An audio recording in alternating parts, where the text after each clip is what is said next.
नमस्कार. मी नीलाक्षी काळेसालके. मातृगंधच्या छान छान गोष्टीत आपण ऐकणार आहोत. रात्रीचा दिवस. प्रवीण दवणे. थोरात मॅडम मन लावून कविता शिकवित होत्या. 7वीचा सारा वर्ग अगदी जीव लावून ऐकत होता. शिकवताना मॅडमचं लक्ष एकदम गेलं. वर्गात झोपेची झापड येऊन डुलकी घेणाऱ्या तन्मयवर. त्या थोड्या अस्वस्थ झाल्या. तन्मय सारखा एक गुणी विद्यार्थी वर्गात झोप का काढतोय? तेवढ्यात बेल झाली, तास संपला. बेलच्या घणघणीत आवाजाने तो दचकला. थोरात मॅडमची न त्याची नजरानजर झालीच. मनोमन संकोचलाच. आता मॅडम वर्गात उभं करणार आणि सर्वांसमोर विचारणार, तन्मय, तास सुरू असताना झोपा काढतो शोभतं का तुला? पण आश्चर्य म्हणजे थोरात मॅडम फक्त सौम्य हसल्या आणि वर्गाबाहेर निघून गेल्या.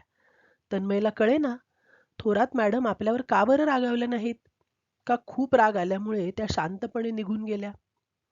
मधल्या सुट्टीला अजून खूप वेळ होता. पुढचे 2 तास तन्मय बेचैन होता. ना त्याचं गणितात लक्ष होतं ना इतिहासात. तन्मयच्या डोळ्यापुढे त्याच्या खूप आवडत्या मराठीच्या थोरात मॅडमचा चेहरा येत होता. वर्गात डुलकी लागूनही त्याला न रागावणाऱ्या प्रसन्न चेहऱ्याच्या मॅडमचा. मधली सुट्टी झाली तसा तो थोडा बिचकतच स्टाफरूम पाशी गेला. दारातच शिपाई काकांनी त्याला अडवले. अरे, जेवणाची वेळ आहे, त्यांच्या नंतर ये. तो तिथेच थांबला. थोरात मॅडमचं लक्ष त्याच्याकडे गेलं. आत येऊ मॅडम? त्यांनी डोळ्यांनीच ये म्हटलं.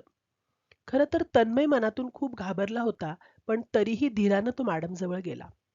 बोल बाळा, काय काम आहे? Madam, really sorry. तन्मयचे डोळे भरून आले. मॅडमनी त्याच्या पाठीवरून हात फिरवला. एक सांग बाळा, तू इतका प्रामाणिक आणि अभ्यासू विद्यार्थी आहेस. गृहपाठापासून ते परीक्षांपर्यंत तू सर्वात उत्तम मुलगा आहेस. मग आजच नाही, मी मागेही 2-3दा पाहिलं. कधी कधी जागं असतानाही तू थोडा झोपाळलेला वाटतोस. का रे असं? मी शिकवण्यात थोडी कमी पडतीये का? थोरात मॅडमचं हे वाक्य ऐकून तर तन्मय चमकलाच. त्याने एकदम मॅडमना वाकून नमस्कार केला. मॅडम, सर्वात आवडता तास तर मराठीचा आहे. तुमच्यामुळे तर मला वाचनाची गोडी लागली. तुम्हीच तर लायब्ररियन सरांशी ओळख करून दिली आणि मला वेगवेगळी पुस्तकं मिळू लागली.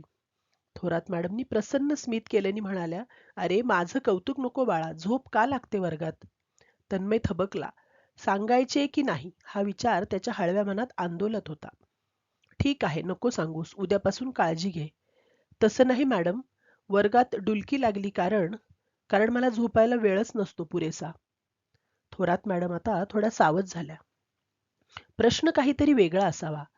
म्हणजे?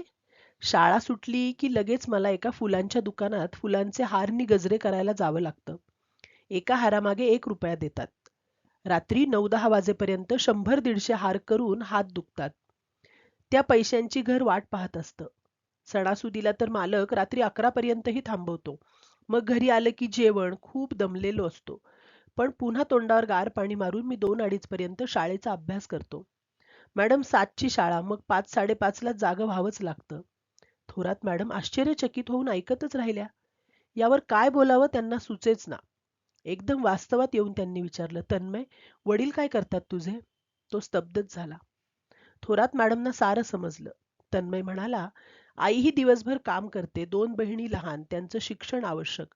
मॅडम, माझ्या बहिणींना प्राध्यापक व्हायचंय आणि तुला? वैमानिक. खूप शिकणार, वैमानिक होणार. का रे, वैमानिकच का? पुन्हा तन्मय स्तब्ध झाला. अरे, सहज विचारलं. आई म्हणायची, खूप शिकून नाव मिळवावं हे तुझ्या बाबांचं स्वप्न होतं. त्यांचं स्वप्न पूर्ण करणं हे तुझं काम. आणि अनेक मुलांना छान शिकवून उत्तम माणूस घडवणं हे तुझ्या बहिणींचं लीना आणि ज्योतीचं काम. थोरात मॅडमना तर आताच तन्मय वैमानिकाच्या पोशाखात दिसू लागला होता. तेवढ्यात सुट्टी संपल्याची बेल झाली. मॅडमच्या डोळ्यात अश्रू तरारले.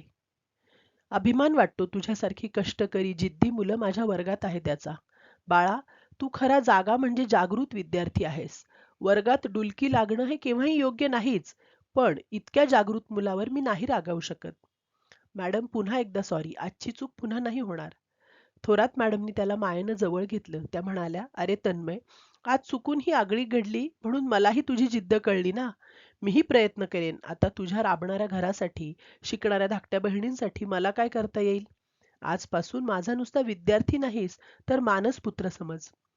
रात्रीचा दिवस करून जे श्रम करतात त्यांच्या यशाची पहाट निश्चित उगवतेच. मॅडम, आता मात्र मी रडेन हं. दोघांनाही हसू आलं. इतर शिक्षकांना समजेच ना थोरात मॅडम आणि तन्मयमध्ये कुठला विनोद घडला ते. येतो मॅडम. तन्मय थांबला आणि म्हणाला, मॅडम मघाशी तुम्ही विचारलत वैमानिकच का व्हावंसं वाटतं? त्याचं उत्तर तर मी दिलंच नाही. त्याचंही कारण आहेच का वेगळं काही? हो, आई म्हणते, आम्हा भावंडांना मला तर नेहमीच तन्मय तू आकाशाएवढी कीर्ती मिळव, बाबांना ऐकू गेली पाहिजे.